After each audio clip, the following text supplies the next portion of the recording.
자, 노인과 바다의 장르와 작중인물, 배경, 플롯, 상징, 이미지를 한번 보도록 하죠. 이 작품의 불굴의 의지를 지닌 개인의 아주 사투를 담은 걸작이다. 스타번이라고 그러죠. 스타번. 내가 이 작품을 아마 청운대학에 와서 한 7, 8번 강의를 한 것 같아요. 예전에 한 20년 전에 20년 전부터 몇 년 강의를 했어요. 근데 이제 요새는 안 하는데 학생들이 이걸 읽으면 느낌이 어떠냐? 그러면 불굴의 의지를 느낀다 이런 얘기도 있고 노장은 죽지 않는다 이런 얘기. 그러니까 결국은 이렇게 개인의 사투를 담은 걸작이다 이렇게 볼 수도 있겠어요. 또 이 작품의 장르적인 특성은 아까 내가 첫 시간에 얘기했죠. 길이가 긴 단편 소설로 볼 것이냐, 아니면 길이가 짧은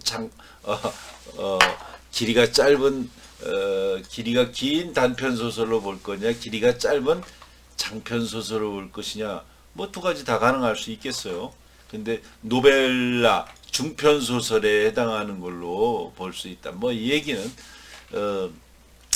장편으로서의 이 면으로 본다면 너무 짧고, 단편으로 본다면 좀 길면서 플롯이 좀 약하죠.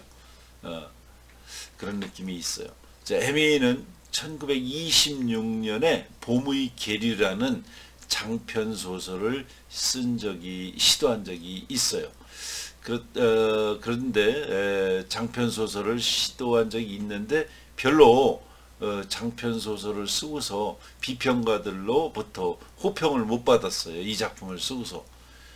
근데 왜 못 받았느냐면 여기에 등장하는 처음 쓴 이 봄의 기류라는 장편 소설을 썼는데 여기에는 이제 기법이라든가 여러 가지들이 아직 읽지를 못한 거죠. 지금 작가로서 성숙해져야 되는데 그렇지 못해서 비평가나 독자들로부터 별로 박수받지 못했어요. 한번 그 노인과 바다의 첫 장면에 등장하는 등장인물들을 등장시키는 방법, 언어의 사용, 이런 것을 염두에 두면서 작품을 읽어보면 굉장히 이 작품이 좋습니다. 이 소설의 처음 이제 이렇게 진행되는 걸 보면 아주 영어로 읽어보면 한 몇 페이지라도 영어로 읽어보면 그런 걸 느낄 수가 있어요. 그래서 지금 이 이야기를 하기 전에 이 줄거리를 한번 조금 이렇게 알고 가는 것이 더 좋을 듯하죠. 그래서 줄거리를 한번 이렇게 여기다 안 적었어. 너무 많아가지고 한번 이 작품의 줄거리를 한번 보면, 이 노인의 이름은 산티아고죠. 그죠? 쿠바섬 해변의 오두막집에서 혼자 사는 호라비 어부예요. 그 아주 노덕노덕 꿰맨 돛을 달고 작은 배로 멕시코 만류까지 고기를 잡으러 나가지만 고기를 잡지 못한 지가 벌써 며칠째죠? 84일간이나 계속되고 있어요. 이러한 불운을 쿠바에선 스페인 말로 살라오라고 하죠. 재수없는 인간이다. 유세로 하면 살라오 하면 재수없는 놈 이런 뜻이에요. 그래서 노인은 아내를 잃고 고독한 처지에 있어요. 그러나 그에게 신복으로 따르고 있는 마놀린, MANOLIN, 마놀린이라는 소년이 이웃에 살고 있어서 가끔 먹을 것을 갖다 주죠. 그러나 이 소년은 노인과 함께 바다에 나가는 것을 양친으로부터, 아버지로부터 금지당하고 있어요. 야, 그 살라오, 재수없는 사람하고 가지 마라. 85일째의 이른 아침, 노인은 혼자서 작은 배를 바다에 띄우고 서서히 저쪽 먼 바다 쪽으로 나아가죠. 점심때쯤 깊이 600피트나 되는 덤벌, 저 먼 바다, 깊은 바다에서 말린 한 마리가 낚시에 걸리죠. MIRLIN, 말린 한 마리가 낚시에 걸려요. 작은 배보다 2피트나 더 큰 놈이죠. 조그만한 배보다 굉장히 큰 놈으로 해저에서 잡아 올리기에는 무척 힘이 드는 일이죠. 굉장히 자기 배보다 더 크니까. 노인은 이 고기 말린에게 끌려가지 않으려고 사력을 다해서 참는다. 해가 지자 9월의 바다는 춥죠. 말린에게 끌려 노인은 배 안에 쓰러지고 눈 밑으로 피가 막 흐르죠. 그러나 그 말린은 그대로 내버려 두죠. 이틀째 아침이 와도 말린은 여전히 힘이 줄지 않죠. 노인은 다랑어의 생고기를 먹고 맹물을 마시고서 원기를 힘을 내요. 그래도 점점 피곤은 더해질 뿐이죠. 해가 지자 바다는 갑자기 어두워지고 말린도 낚시에 걸려 아무것도 못하고 끌리고 있죠. 얼마 후 달이 떠오르고 머리는 맑아지지만 그러는 동안 노인은 꾸벅꾸벅 잠이 들어요. 근데 꿈속에서 사자들이 나타나죠. 사흘째 이제 해가 떠올라요. 노인은 지칠 대로 지쳐 있어. 말린이 둥근 원을 그리기 시작하죠. 이 고기가 조금씩 해면으로 떠오르자 거대한 동체와 붉은 자색의 무늬가 똑똑히 노인의 눈에 비치게 되죠. 노인과 말린과의 격투가 시작이 돼요. 노인은 말린의 배 옆구리에다가 작사를 들이박죠. 말린은 아름다운 동체를 보이고서 바다 밑으로 가라앉으나 이내 은색 배를 보이며 해면에 떠올라요. 사방은 온통 피바다죠. 노인은 잡은 말린을 배 옆에다 갖다 붙이고서 밧줄로 끌어가기로 하죠. 전체 길이가 18피트, 무게가 1500파운드나 되는 이 큰 고기가 잡혔기 때문에 노인은 운이 텄다고 생각을 하죠. 그러나 귀로에 돌아오는 길에 말린은 상어의 추격을 받아요. 하나의 난관이 사라지자 또 다른 어려움이 닥치는 거죠. 노인은 최초의 상어를 격퇴하고 이어서 2마리, 또 1마리, 또 1마리, 밤이 되자 때를 지어 몰려오는 상어를 노인은 닥치는 대로 아무거나 손에 막 들고서 무기로 삼아갖고 싸우는 거죠. 이 상어 떼어들하고. 그러나 이 큰 고기 대어는 완전히 상어들에게 뜯기고 말며 배가 해안에 닿았을 때는 모처럼의 이 큰 대어도 뼈만 앙상하게 남죠. 항구에 도착하자 노인은 돛을 내려 이제 돛을 감아가지고 지칠 대로 지친 몸으로 오두막집으로 들어가죠. 물을 한 잔 쭉 마시고는 마침내 침대 속으로 들어가자 깊은 잠에 빠져요. 노인은 사자들 꿈을 꾸고 있었죠. 왜 사자 꿈을 꿀까? 이 작품의 주제는 주인공 산티아고의 인간은 죽는 일이 있어도 패배하지 않는다. 근데 이따가 여기도 써놨는데 A man can be destroyed but not defeated. 인간은 죽는 일은 있어도 패배하지는 않는다. 이런 말을 하게 되죠. 이런 말에서 나타나는데 그것은 불효불굴의 투쟁 정신이라고 할 수 있죠. 이런 정신이야말로 인간 정신의 최고의 모습이고 그에게 있어서는 영원히 승리를 의미하는 것일 수도 있죠. 그래서 이 늙은 어부 산티아고가 내뱉는 이 말은 뭐예요? 인간은 죽는 일이 있어도 망정 패배하지 않는다. 이 한마디는 물론 철학도 사상도 아니죠. 이 말은 하나의 감상에 지나지 않지만 이것은 한 사람의 노인을 초월해서 보편적인 인간의 문제에 부딪히게 되는 거죠. 큰 대어와 큰 고기와의 싸움 뒤에는 이 싸움 뒤에 오는 노인의 불행은 인간의 패배를 의미하는 것은 아니다. 이 노인이 인간은 어떻게 행동해야 하고 또 인간이 어디까지 참을 수 있나 하는 그 한계를 결정하려고 인간이 운명과 대결하는 점에 있어서 이 작품은 그리스 비극과도 견줄 수가 있는 거다, 이렇게 볼 수도 있겠어요. 자, 그래서 이 작품의 줄거리를 이렇게 한번 되새겨 보고 이야기를 다시 한번 끌고 나가 보죠. 자, 지금 얘기한 것처럼 해밍웨이는 작중 인물의 이름을 지을 때 상당히 이 이름에 산티아고 뭐 이런 것처럼 상징성을 떼요. 산티아고는 세인트, 야곱이죠. 영어로는 세인트 제임스이라고 볼 수 있겠어요. 갈릴리에서, 뭐 성경에서 갈릴리에서 어부 생활을 하다가 예수의 부름을 받고 12제자 중에 한 사람이 된 야곱, 이 사람도 어부였죠. 마놀린도 상징성을 띠고 있어요.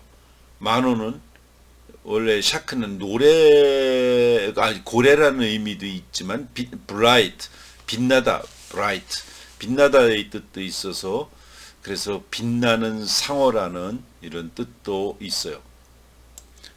여기도 영어로 한번 써야 되겠죠.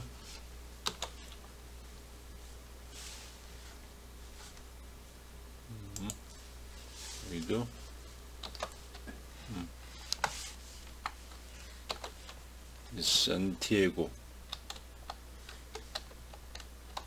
산티아고이고, 또 어부의 마놀린도 상징성을 띈다고 그랬는데, 마놀린 MANOLIN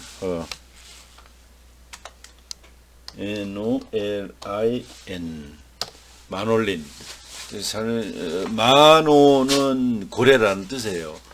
또 빛나다 뜻도 있어서 빛나는 상어, 이런 뜻으로도 이제 볼 수 있고, 또 여기서 말린이라는 또 낚시가 이제 이 마놀린 소년이죠.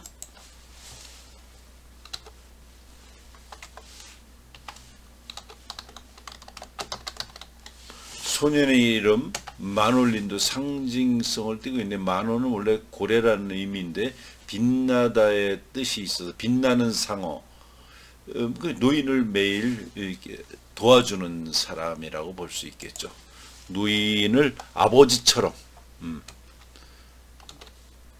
노인이 하나의 멘토가 되는 거죠.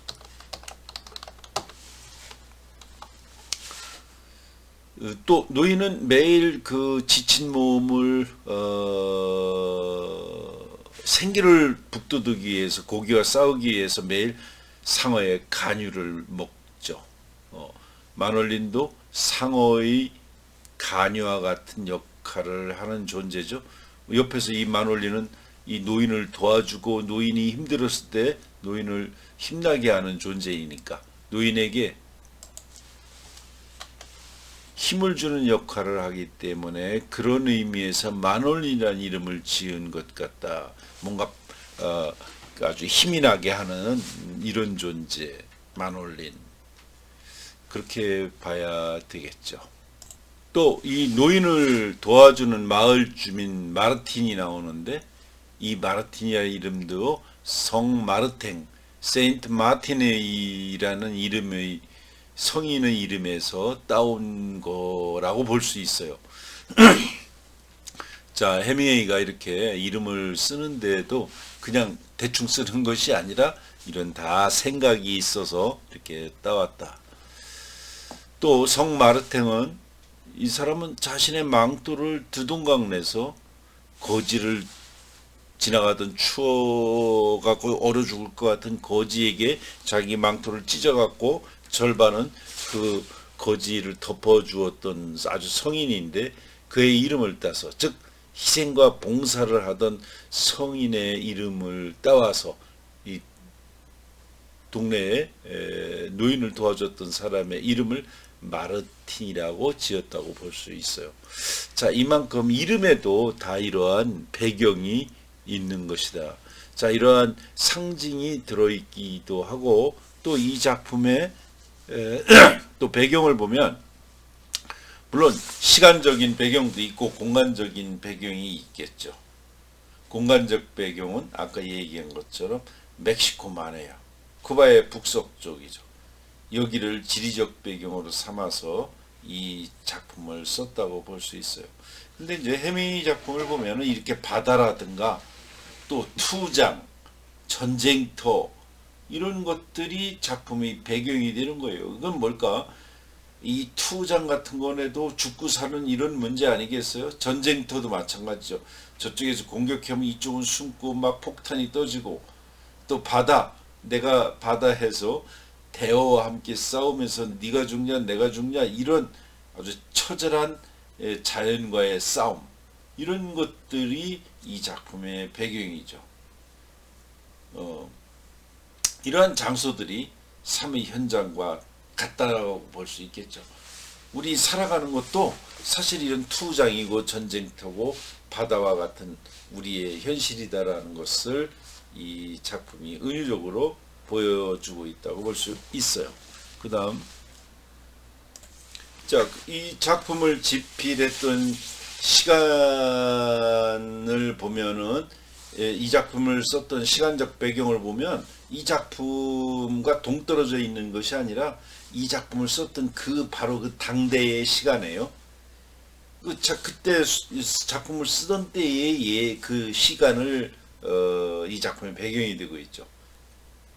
어떤 작품은 지금 쓰고 있지만 지금이 아니라 500년 전, 200년 전일 수도 있잖아요. 근데 이 작품은 그 작품을 쓰고 있는 그 현재가 작품의 배경이다. 이 시기에 인도에서는, 그때는 이 작품을 쓰고 있을 때는 간디가 인도에서 암살을 당했어요.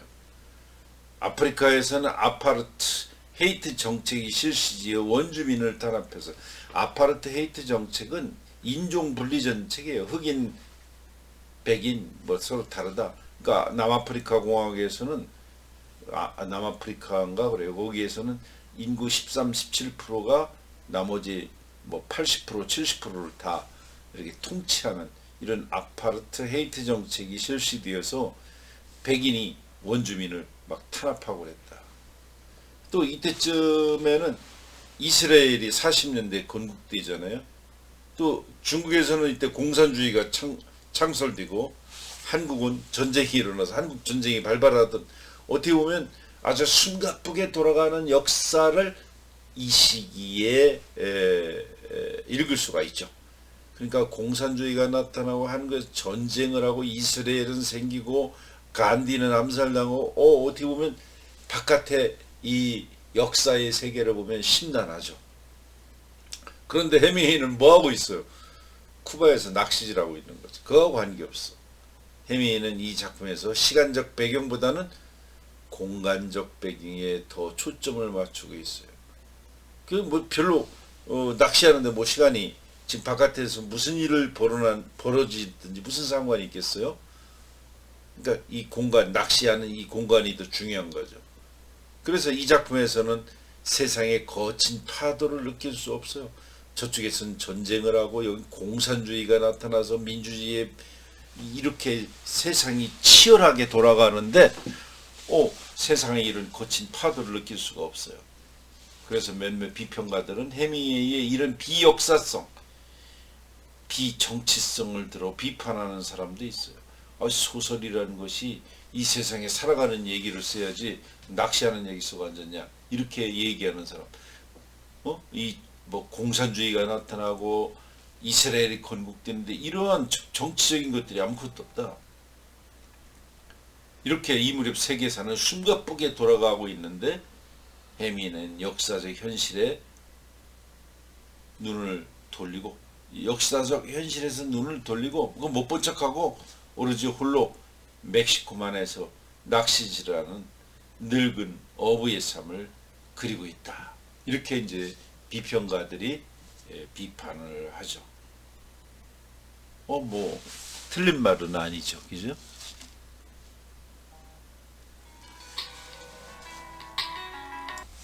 자, 해밍웨이는 이 작품에서 시간적 배경보다는 공간적 배경에 초점을 맞추고 있다. 즉 어느 한 장소에서 일어나는 사건이죠. 이 작품에서는 세상에 거친 파도를 느낄 수 없다. 즉 이렇게 앞에 얘기한 것 같은 이런 공산주의, 이스라엘, 한국 전쟁하고는 관계없죠. 몇몇 비평가들은 해미의 이 비역사성, 비정치성을 들어 비판하는 사람도 있다. 이제 이 사람의 얘기는 안 했지만 루카치라는 비평가 같은 사람들은 제임스 조이스의 소설 같은 것들을 굉장히 비판하죠. 자, 이 무렵 세계사는 아주 숨가쁘게 돌아가고 있는데 해밍웨이는 아까 얘기한 것처럼 이렇게 낚시질만 멕시코만에서 하고 있다고 비판을 하는 거죠. 해밍웨이에 있어서 중요한 것은 역사의 거친 맥박보다도 한 인간의 고뇌, 한 인간의 용기를 그리고 싶었던 거다, 이런 얘기를 아까 했고, 자, 플롯을 보면 플롯은 무슨 뜻이에요? 이야기가 진행되어 가는 그 흐름, 이게 플롯이에요. 그러니까 누가 어렸을 때부터 태어나가지고 누구 얘기를 하는데 어려서 장가갈 때까지 그 쭉 차례대로 얘기하는 것이 아니고, 누구를 소개하려면 저 사람이 어제 연애를 했는데 말이야 이렇게 됐는데 그 사람은 뭐 결혼식을 올린다고 들었는데 걔하고는 뭐 옛날에 나하고 이런 관계가 있어, 이 이야기를 왔다 갔다 하면서 꾸며 끌고 가는 방법이 있죠. 이 흐름을 플롯이라고 그래요. 즉 이 플롯은 산티아고가 3박 4일 동안 청새치와 사투를 벌이는 사건이 이 작품의 중심적인 플롯이죠. 아까 내가 이 이야기의 플롯을 얘기했죠. 이야기가 쭉 일어나는 과정을 아까 한 5, 6분 정도 얘기한 것 같은데, 첫째 날은 정오에 말린 그 청새치가 미끼를 무는 이런 얘기죠. 여기서는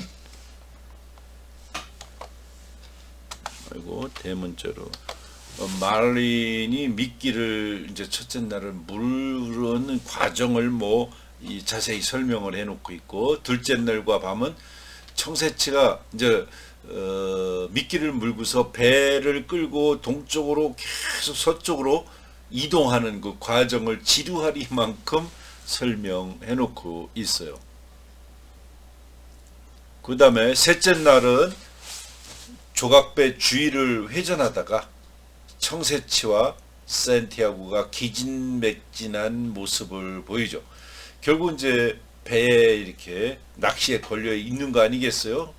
고기가 이 대어가 청새치에 걸려 있는데 이것이 왔다 갔다 하고 그것을 잡고 있는 손은 막 피가 나고 청새치와 산티아고가 서로 대결을 하는 거죠. 그러다 이제 기진맥진한 모습을 보여준다. 셋째 날은 정오까지 청새치에다 옆구리에 작사를 꽂아가지고 이제 이 낚시뿐만 아니라 이제 작사를 꽂아서 못 도망가게 하죠.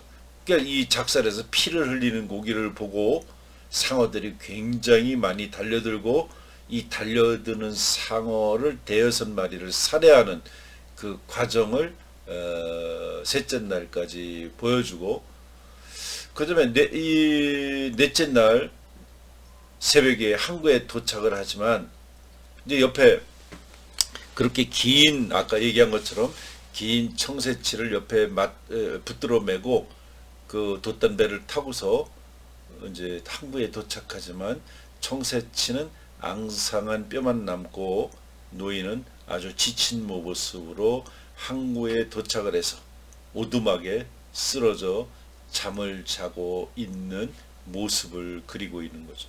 자, 어떻게 보면 3박 4일 동안의 짧은 이야기일 수 있어요. 근데 그런 모습을 아주 짧은 문장으로 이 노인의 이야기를 통해서 인간에 대한 생각, 자기의 생각, 많은 이야기가 이 안에 들어있는 거죠. 자, 이래서 3박 4일 동안의 이야기가 여기에 달려있다. 그래서 이렇게 청새치와 대결을 하면서도 청새치를 적으로 보는 것이 아니라 하나의 친구와 같은, 너와 나 가족과 같은 이런 눈빛으로도 보고 그러죠. 그래서 3박 4일 동안의 모습이고 저녁에 춥고 그러니까 간유도 먹고 정어리에 이런 것들을 먹게 되는 이런 과정을 적나라하게 보여주고 있었다. 자, 어떻게 보면 이제 상징과 이미지인데 어떤 작품도 해밍웨이가 어떤 인터뷰에서 이런 얘기를 했어요. 어떠한 훌륭한 작품도 미리 상징을 생각하여 집어넣고 쓴 작품은 없다. 나는 진짜 노인, 진짜 소년, 진짜 바다, 진짜 고기, 진짜 상어를 만들어내려고 했었다. 그러나 만약 내가 그것들을 진실하게 또 훌륭하게 만들어냈다면 그것들은 여러 의미를 지닐 수 있을 것이다. 해밍웨이가 어떤 이미 인터뷰에서 한 얘기예요. 그러니까 여기에 나오는 뭐 이제 비평가들이 해밍웨이가 많은 이런 상징을 써서 뭐 이렇게 했다고 하지만 해밍웨이는 나는 그런 상징을 머리에 미리 생각하고서 고기를 이렇게 무슨 의미를 갖고 그렇게 한 건 아니다. 그냥 나는 그걸 훌륭하게 만들어냈다면 오히려 그 다음에 무슨 의미가 있는지는 모르겠다. 이런 이야기를 인터뷰에서 한 적이 있습니다. 자, 그런 얘기를 해서 여기까지 보고 노인과 바다의 중심적인 주제인데 요거는 이제 다음 시간에 한번 볼게요. 여기 이제 또 좀 더 있는데 다음 시간 1시간 하면 끝나지 않을까 싶어서 이번 주는 내가 다 채울까 그렇게 생각을 해요. 노인과 바다의 중심적인 주제, 이건 이제 3번째 시간에 보도록 하겠습니다.